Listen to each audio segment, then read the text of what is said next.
Bismillahirrohmanirrohim. Assalamualaikum warahmatullahi wabarakatuh. Hai anak-anak hebat dan pemirsa kanal YouTube MTS Surya Buana Malang. Kita berjumpa lagi dalam pembelajaran IPS kelas 7 bersama Bu Ida. Kali ini kita akan mempelajari tentang materi kerajaan-kerajaan Islam di Indonesia. Beberapa waktu yang lalu kita sudah mempelajari bagaimana teori-teori masuknya Islam ke Indonesia dengan persebarannya dan pengaruh Islam di Indonesia. Baik anak-anakku sekalian, sebelum pembelajaran kita mulai, mari kita awali dengan membaca doa terlebih dahulu. A'udzu billahi minasyaitonir rajim. Bismillahirrahmanirrahim. Raditu billahi robba wa bil islami dina wa bi muhammadin nabiyya wa rasula rabbi zidni ilma warzuqni fahma waj'alni min ibadika sholihin amin.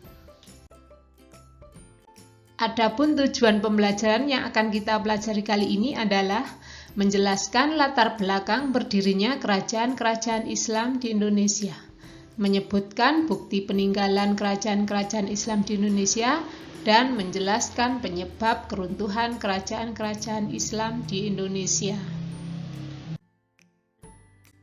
Yang pertama akan kita lihat tentang berdirinya Kerajaan Samudra Pasai.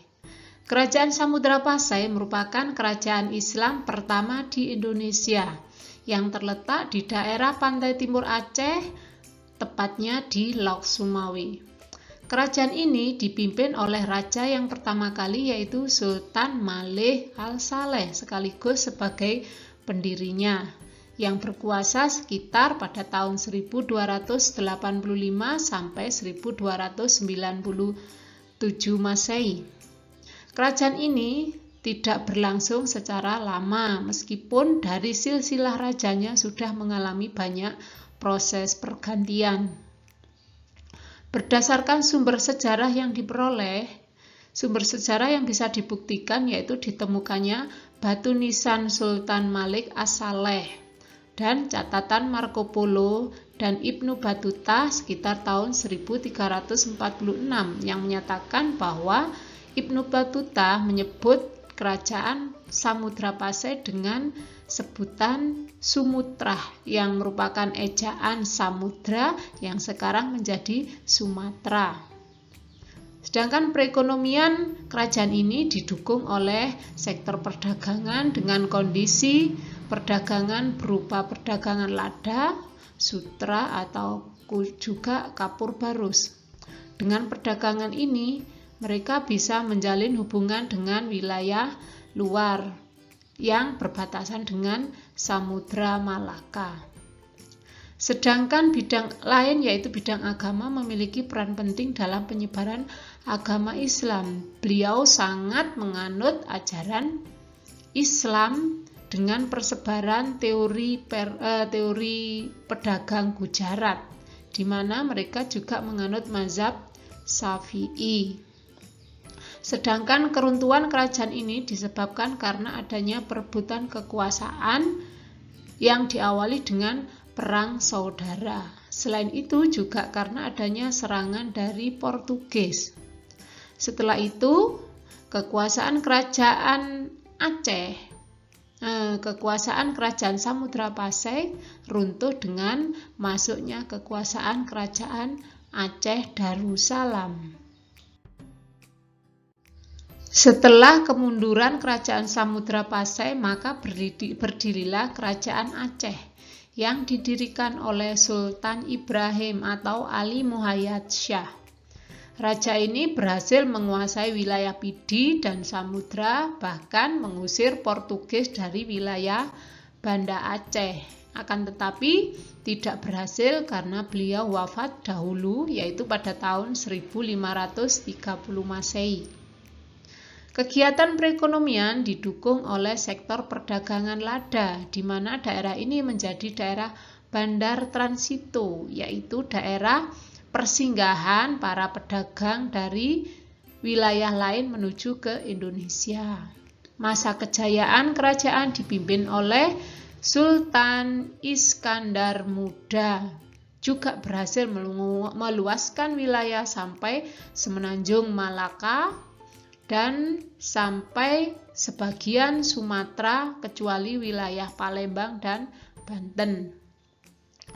Selain adanya bidang perdagangan, kerajaan ini perkembangannya diduga didukung oleh adanya perkembangan ajaran Islam yang saat itu dipimpin oleh Hamzah Fansuri dengan aliran yang terkenal yang diajarkan yaitu aliran Syiah. Kemudian Aceh mengalami kemunduran setelah pengganti Raja Sultan Iskandar Muda kepada Sultan Iskandar Thani yang masa kepemimpinannya memang sangat lemah sekali. Bahkan saat itu terjadi ada perseteruan antara Teuku yaitu golongan bangsawan dengan tokoh agama yang akhirnya bangsa Belanda berhasil menguasai wilayah Aceh Darussalam. Selanjutnya adalah berdiri Kerajaan Demak. Kerajaan Demak ini merupakan kerajaan Islam pertama di Pulau Jawa, bahkan terbesar yang saat itu dipimpin oleh Raden Saleh. Selain Raden Saleh juga didukung oleh para wali songo. Sumber kerajaan bisa dilihat adanya masjid-masjid atau pintu-pintu kerajaan, ya. Kemudian adanya beduk, kemudian dampar atau situs-situs yang itu merupakan hasil peninggalan dari kerajaan Demak. Sedangkan kehidupan masa kerajaan ini, adanya kerajaan Demak yang mengalami kemunduran karena adanya perang saudara antara Pangeran Surawijaya dengan Sultan Trenggono yang berujung adanya saling membunuh dan merebut kekuasaan.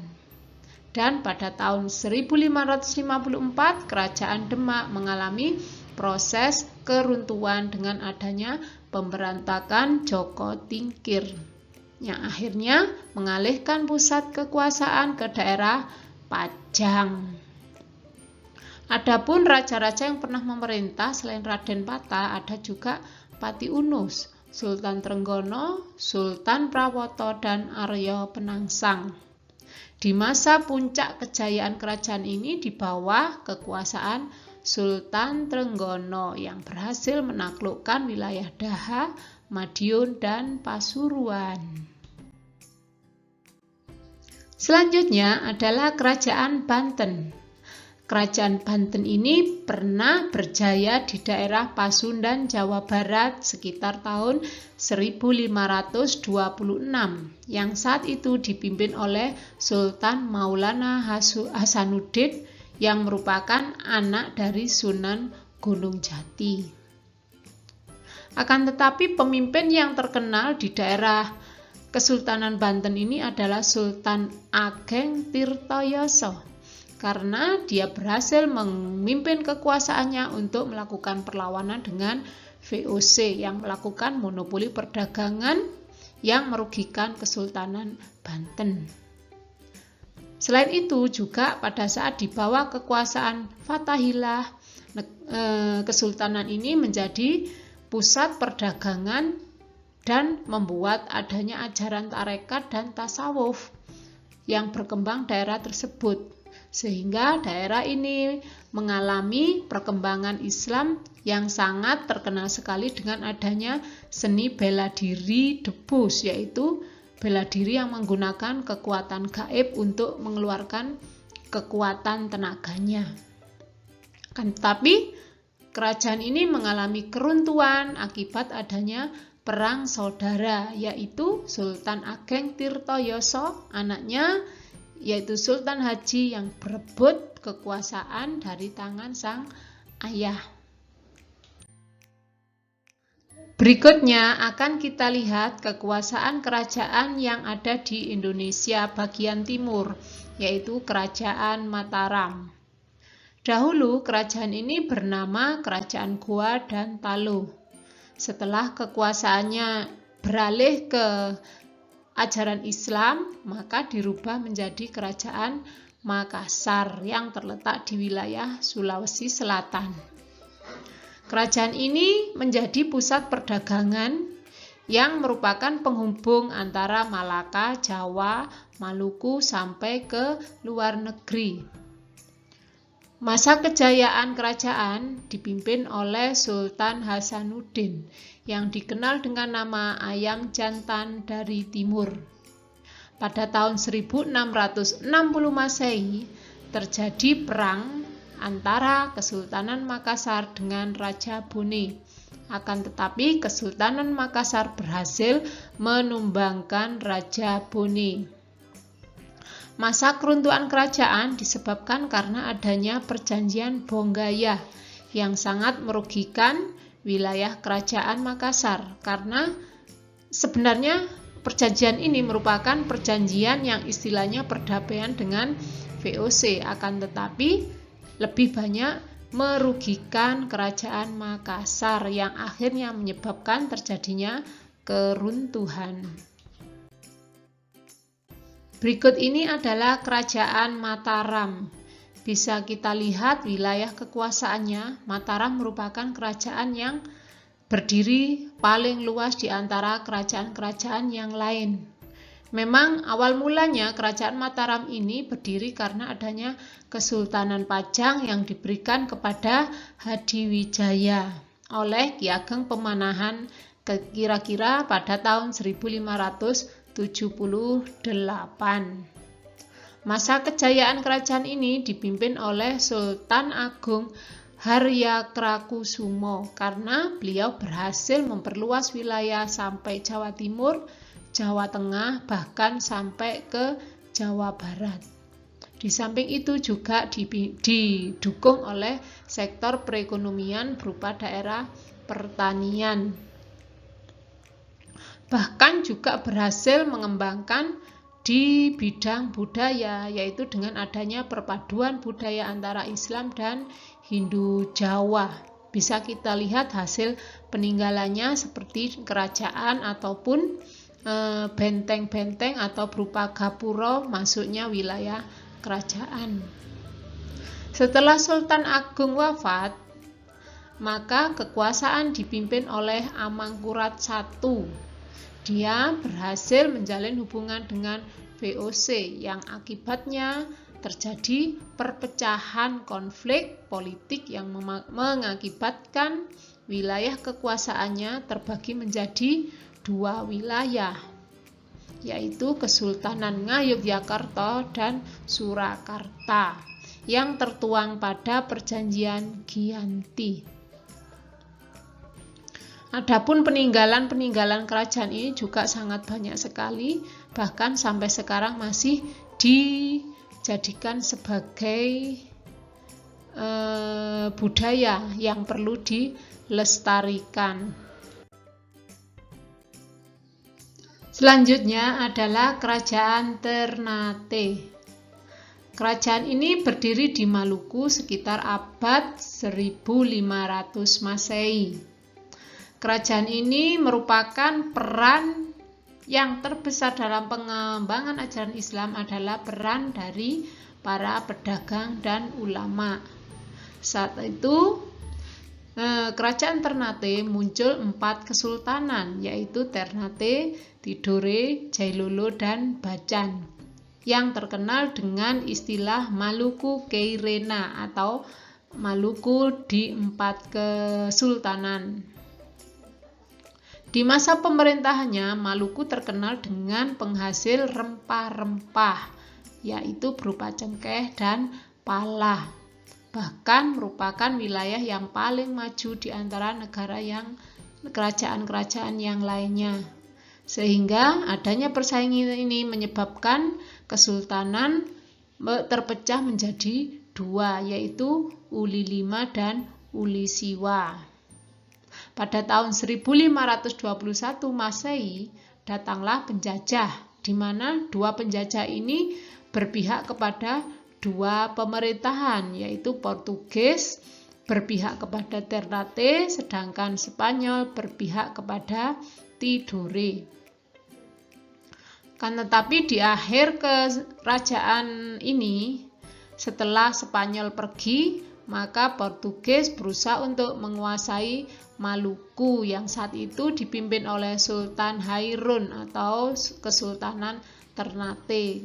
Akan tetapi mengalami kegagalan, kemudian dilanjutkan oleh Sultan Baabullah yang berhasil menguasai, akan tetapi tidak berlangsung lama. Kemudian pemerintahan dipegang oleh Sultan Nuku dari Tidore. Akan tetapi bersamaan dengan itu muncullah kekuasaan VOC dari Belanda yang berusaha untuk menduduki Ambon, bahkan berusaha untuk menguasai Maluku. Dan saat inilah kekuasaan Kerajaan Ternate mengalami kehancuran. Bahasan yang terakhir adalah Kerajaan Banjar. Kerajaan ini terletak di Kalimantan Selatan, berdiri pada abad 16 Masehi. Saat itu wilayahnya terbagi menjadi 3, yaitu Negara Dipa, Negara Daha, dan Negara Banjar. Sepeninggal kepemimpinan Maharaja Soekarama, memiliki cucu yang bernama Raden Samudra. Ia berselisih dengan Pangeran Tumenggung yang menjabat sebagai Raja Daha, yang merasa bahwa kekuasaan berhak atasnya. Dengan bantuan Raja Demak, akhirnya Daha berhasil dikalahkan. Kemudian rakyat Banjar wajib menganut ajaran Islam keseluruhan. Yang akhirnya Raja Samudra berhasil menjadi raja pertama dengan gelar Sultan Suryanullah atau Suryansah. Dia berhasil mengembangkan kerajaan ini dalam bidang keagamaan dengan mengirimkan Muhammad Arsyad Ibnu Abdullah Al-Banjari dengan biaya negara, mengirimkan beliau ke Mekah untuk menimba ilmu ajaran Islam dan akhirnya menyampaikan kepada rakyatnya. Beliau juga berhasil menuliskan kitab dengan judul Sabil Al-Muhtadin. Kesultanan Banjar ini mengalami kejayaan karena mampu menghimpun kekuatan militer untuk membendung pengaruh politik dari daerah Tuban. Bahkan dalam bidang ekonomi memperoleh cukai dari bidang perdagangannya yang sangat maju.